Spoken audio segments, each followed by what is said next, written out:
You're listening to Accounting for Growth, the podcast where growth leaders in accounting go beyond referrals alone and think bigger. I'm Chad Person, your host and the founder and president of AccountingCMO. Each episode, we bring in experts at the edge of accounting innovation to share quick, actionable insights that help you lead with confidence, drive smart growth, and move your firm forward. Let's dive in. Welcome back to the Accounting for Growth podcast and our Managing Partner Realities series. 6 focused conversations about the real pressures and opportunities facing CPA firm leaders today. Last time, Dawn Howard and I talked about talent and culture and how firms can't recruit their way out of retention problems in today's environment. Today, Dawn has joined me again, and we're going to shift our gears to one of the other big issues that every managing partner is thinking about today, and that's technology. Not the buzzwords that, we're going to focus on, like diving deep into AI or anything like that today. We're really going to focus on what it really takes to kind of modernize your firm and drive the kinds of, help drive the kinds of growth that I think all of us are looking for. Dawn, I think it's fair to say that every firm feels pressure to modernize, but few feel confident in how to do it. What are your thoughts?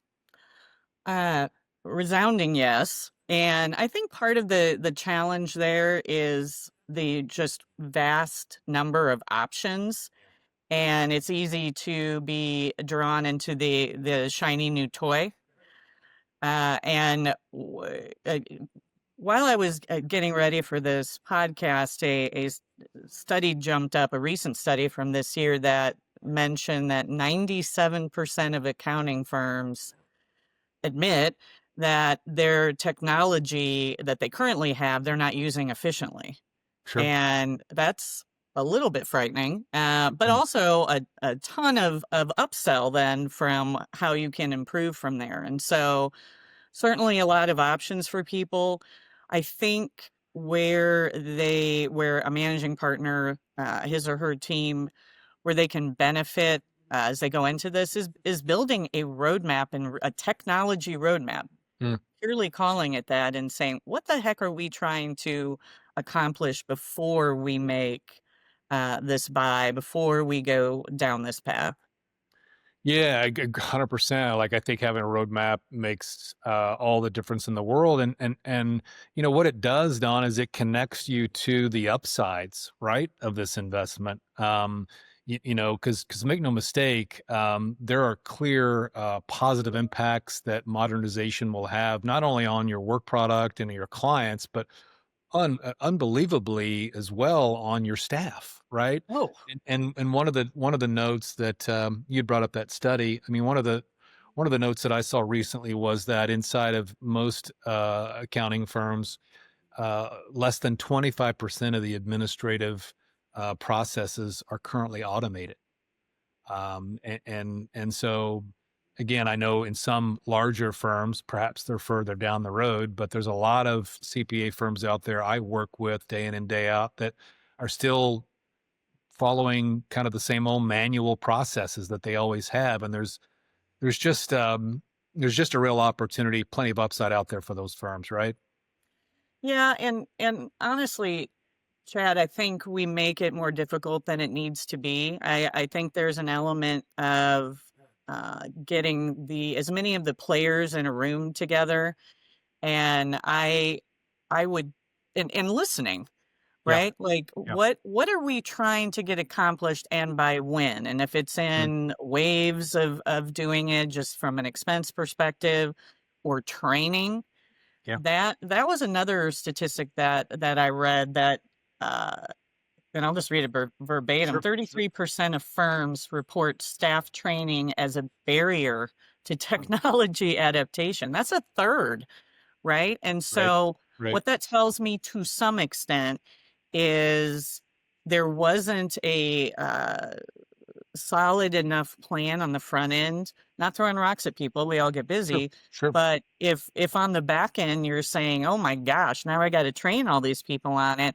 Yeah. that discussion needs to happen sooner than later, for sure. When you're Yeah. thinking about the amount of time that is needed, and you're dealing with disparate calendars with deadlines, how are you getting those people trained? And so I understand why it's a challenge. It was sort of surprising to me that it wasn't addressed more upfront. Yeah, I agree. And again, it goes back to what I think you said in the beginning, which is, step one in terms of like how to be successful in modernizing your firm. Step one, as you suggested, have a plan, right? I mean, it's easy to, as chase these shiny objects, as in today's environment. And so, yeah, I Sure. think have a plan, have associated goals, right? The impacts, be clear on the impacts, whether it's efficiency gains, the positive impact that has on speed to service, a positive impact it has on morale of your staff, all those things. But like, so let's talk about this more. I mean, because I think again, this is the right place to start. What does technology success look like? And when technology works well inside of a firm, I think there's a lot of really attributes around that. Give me your perspective on what success can look like in a firm that leverages technology effectively. I to me, begin with the end in mind Mm, should be a mantra in here somewhere, because we both sort of tongue in cheek said the shiny new toys or yeah, tools or yeah. whatever it might be. But ultimately, I think firms get it backwards. What we need to start with is the problem, Mm, right? What is the challenge yeah, that we need to address within our processes? yeah, And get all the people that are stakeholders with the knowledge base to truly to be able to articulate what these challenges are. And then again, I said this earlier, it's not rocket science, but it is having a concerted effort, probably with an ambassador, right. a leader of it, saying, okay, look, we want to listen to all of you about it, but more than likely, these are our three priorities for the next fiscal year. Yep. And maybe just a little plug for the non-client service departments is get those folks at the table too, Sure.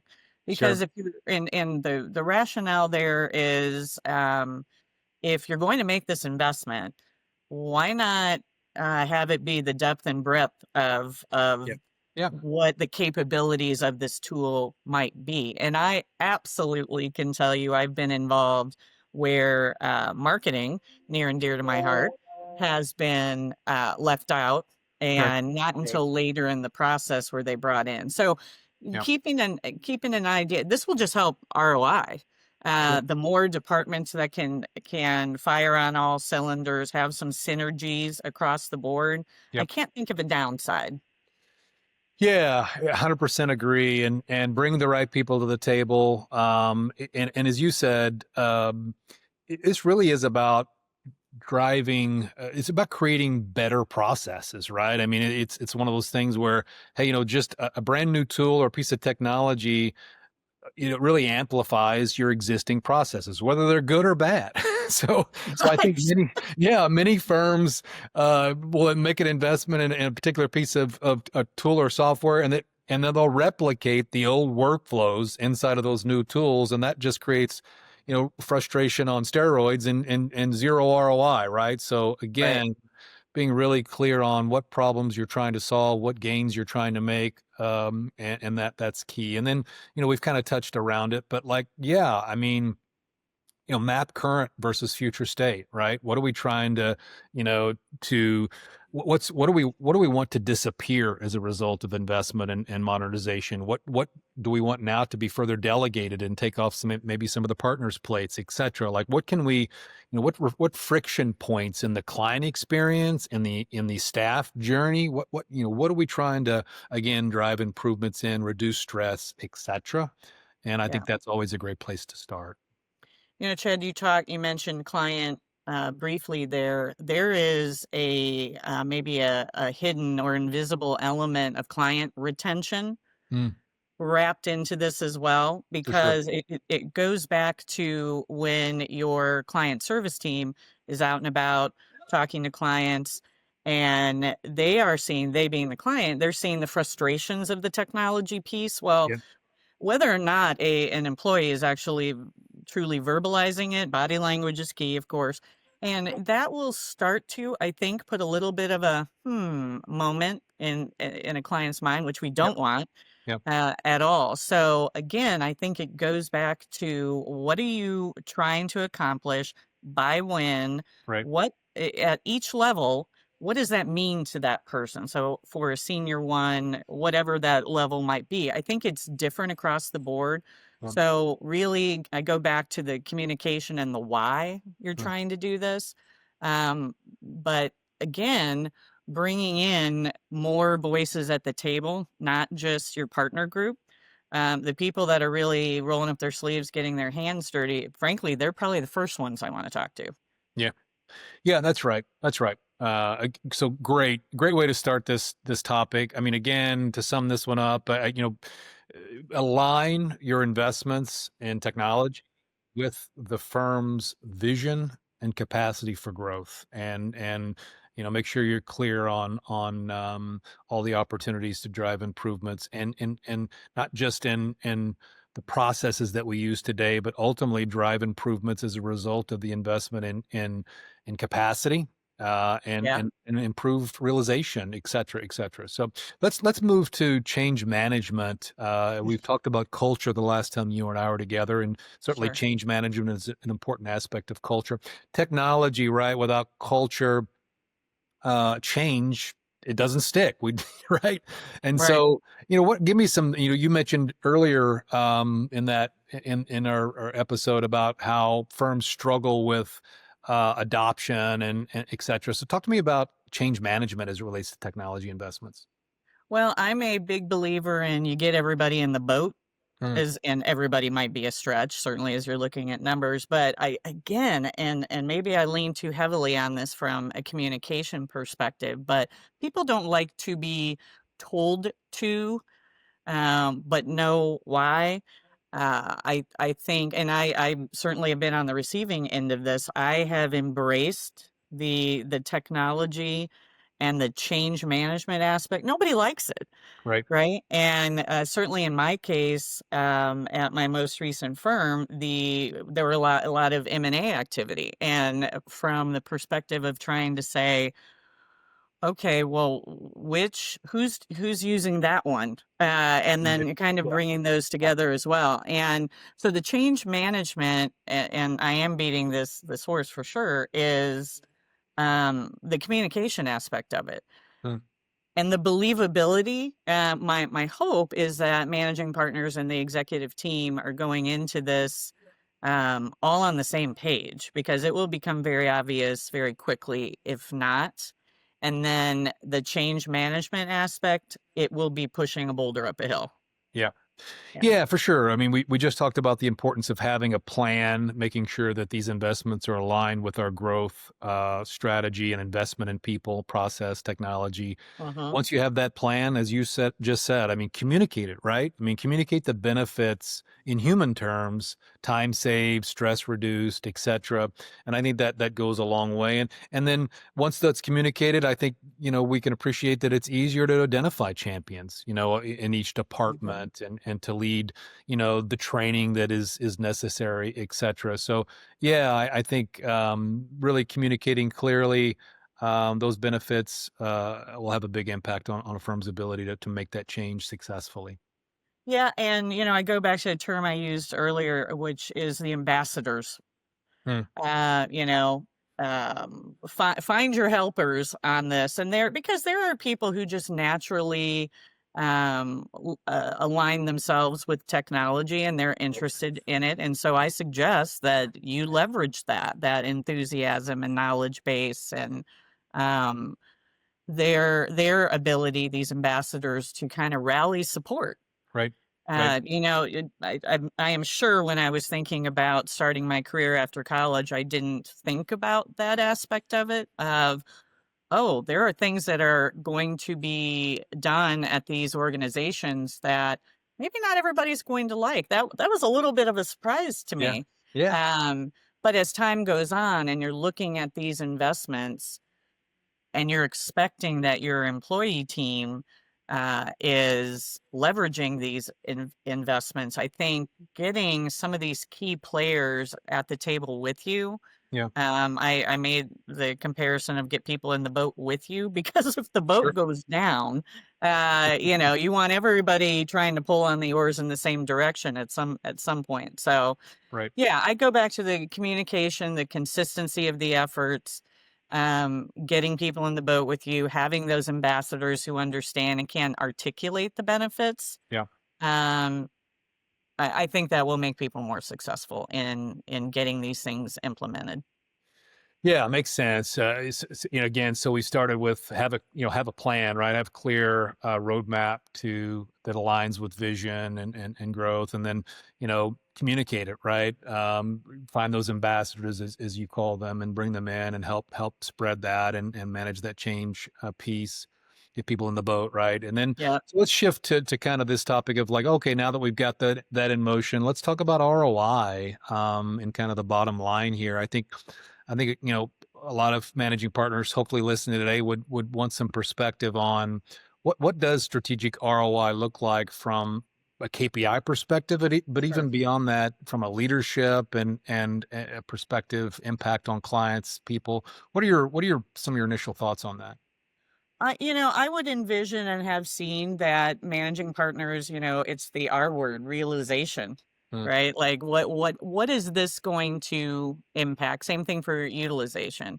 right. And that to me, if I'm an accountant, if I'm a manager, director, whatever it might be at an accounting firm, and my managing partner comes to me and we're like, we're thinking about doing this. We need to address that. Those are the two things I'm asking. Well, how is this impacting realization and utilization? Because those are the ones that we kind of grew up with, right? Yep. And then, and I definitely don't want to call these softer, but retention. Our last time we got together, we talked about retention, and that's not just employee retention, reducing the frustration of this, but the client retention piece as well. So when you're looking, you're trying to factor in all these nebulous things related to ROI. Don't turn a blind eye to that. These aren't always these hard costs that you can plug into an Excel spreadsheet and be Yeah. happy at the end of it. There's a lot more to take into account. Yeah, no, for sure. I mean, I think we can appreciate that a lot of CPAs love to focus in on those KPIs around time saved, realization rate. Sure. Don't forget the redeployment of that time that's saved. But ultimately, yeah, I agree with what you're saying. It ultimately that results in happier clients, faster turnaround, right, on projects and work, and happier staff, right, less admin Absolutely. overload, right, is you begin to improve processes, perhaps automate them, etc. And so, all that has a net positive impact on culture and Yeah. client service and all those areas. So yeah, track the impact on client cycle times, billing velocity, all those types of things, but don't forget about the impact it has on uh, engagement of clients and staff, right? Yeah. And, an element that jumps out at me all the time, probably because I rolled around in it for a while, is don't bite off more than you can chew. Yeah, yeah, Um, so be realistic. I mean, how many times have we heard very large companies or firms that have taken on a technology upgrade or change, and oh my gosh, we're 6 months past when we thought this was going to be done, and um, it's interesting because certainly things happen, life happens, things get thrown off, timing, but recognize what that does internally. And I know I'm not just speaking for myself here. And there's a little bit of, oh, we're never going to get that deadline, right? It's yeah, never going to be done by March 31st or whatever yeah, it might be. And yeah, so start off slow if you can. Learn as you go along, and then maybe if you need to speed up the implementation, you can feel like you've got a better foundation of your knowledge base and how your teams react to it. yeah, That's it. That's an unknown quantity until you've done it. right, So I perhaps if you can, the front load of the initiative perhaps factor in time to really evaluate how things are going. And then if Yep. you need to adjust due dates and things like that farther down the list, that's great. But then it starts building where people trust. It's Yeah. building trust Yeah. of, oh, okay, my IT team, Yeah. maybe they were 10 days late or whatever. That's fantastic. Otherwise, it doesn't end, Chad. Like Yes. there Yes. are, it just Yeah. seems like we perpetuate this concept of the missed deadline of these things. And there's a frustration point for Yeah. people. And I've certainly have been involved with it. I'm sure you have too. Yeah, yeah, I think so. I mean, again, you have to, as a managing partner, you have to try to keep your finger on how much change can your firm handle at any one time. And I think your advice on starting small is spot on. I mean, pick one tax workflow or admin process and redesign it, right? Yeah, Automate it. And, that success becomes that internal story anyway, right? That you could build momentum from and eventually firm-wide adoption. So yeah, start small, pilot, and just iterate on something and then let it grow from there. So great. So, hey, let's close out this topic. It's been, I think, hopefully fruitful. I guess I would close out with kind of a leadership angle around, you know, I think as a managing partner, what you've got to do to be successful in kind of making investments in modernization and technology is kind of shift from this, hey, what technology is out there that we should make an investment in today, or what tool should we buy to, as you've suggested, Dawn, what problem are we solving, right? right. What process needs improvement? Who owns this rollout? Because it's not just your IT director; it's got to be shared leadership. Leaders got to model, this behavior and ultimately, I think, create a culture inside the firm that is tech curious, right? Not Sure. skeptics, right? Right. Well, and I also think this is a great opportunity when we talk about leadership, but Mm, also personnel development of sure. some of your up and coming leaders, particularly those that show they have an interest in the technology space. There is nothing wrong, and you suggested that you pilot it, Mm, small bites. And maybe you put as the lead your senior manager, upcoming star, or however you want to phrase that, that gives them that opportunity. One, it's retention right. of that particular person, but also then the folks that are a little bit further downstream can see that, oh, well, they put Chad or Dawn or whomever in that's kind of leading this. That speaks to the trust from the managing partner on down too. So there's a few ways to leverage the spend. So when you talk about ROI, Yeah. there are a lot of balls in the air on this that you can potentially work with and leverage. So Absolutely. Dawn, thanks for your time and input on today's topic. love it. Thanks, Chad. You bet. Technology shouldn't just make firms faster. I hope you understand that now. It should make them better. And so if you're a managing partner listening to today, start with a clear picture of what success look like and don't be afraid to pilot something, right? Start with one process you can redesign next quarter. Next time, Dawn and I will tackle how firms can improve profitability and pricing by reevaluating their client mix and service strategy. I'm looking forward to that. Until then, thanks for listening to Accounting for Growth. That's a wrap on this episode of Accounting for Growth, powered by YorCMO. We help accounting leaders break the status quo. Please subscribe, share, and stay sharp. Your next big growth move starts now.